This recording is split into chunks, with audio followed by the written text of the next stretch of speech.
Good evening and welcome to We the People.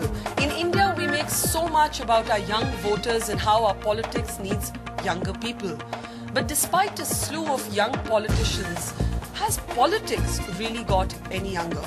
Most recently, there's been a controversy over a young, educated Congress MP charged with supporting Khap panchayats, self-appointed courts in Haryana that have strong opinions on whether people can marry within the same gotra or not.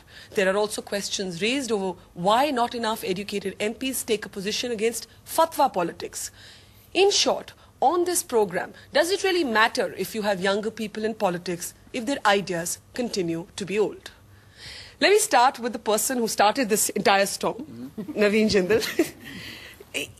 You know, I think that the issue is that from the perspective of, I think, most young people, and maybe even otherwise who live in cities, who think that it's kind of archaic to even have the idea of a self-appointed sort of court in a gaon determining who should marry and who should not. The fact that somebody like you, previously associated with a progressive campaign like, listen, if we want to wave the flag from the roofs of a house, let us. That was a progressive idea. This is seen as an ancient, archaic idea. What made you believe that this too deserves a voice in the system? Firstly, let me clarify very, very clearly to you and all, I have never ever supported any wrongdoings of any Khap panchayat or any organization ever. If anyone indulges in any kind of violence, if anyone takes law into their own hands, it is the job of the police and the administration to stop that. So you don't support honor killings, I do not support which are often decreed by Khap panchayats? Yes, I strongly oppose any kind of so-called honor killings. I strongly condemn any people or organization forcing their ideology on others. And let me say, this is creation of media.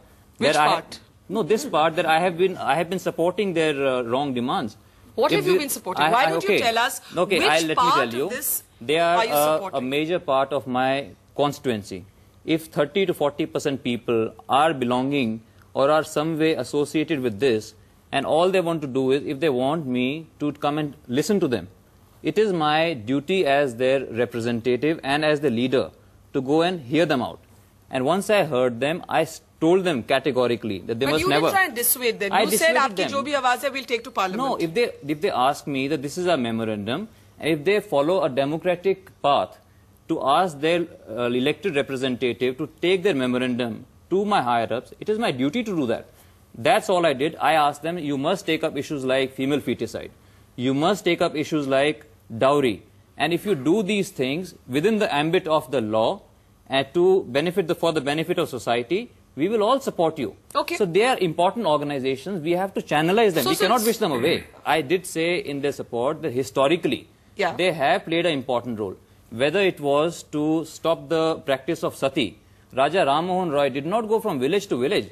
He called all these people and spoke to them and sati pratha, and they helped to stop the sati pratha. Okay, Manvendra, in Naveen's position, would you have sort of done the same? Coming from Rajasthan, where too there continue to be a number of what people would call feudal practices, old ways of thinking.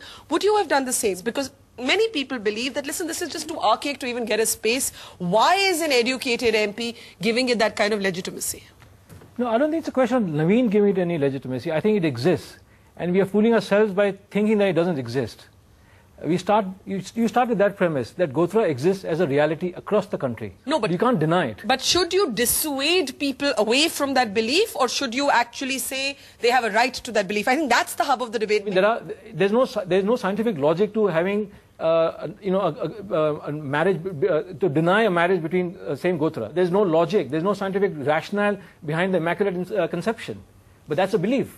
People believe it. Tuba.com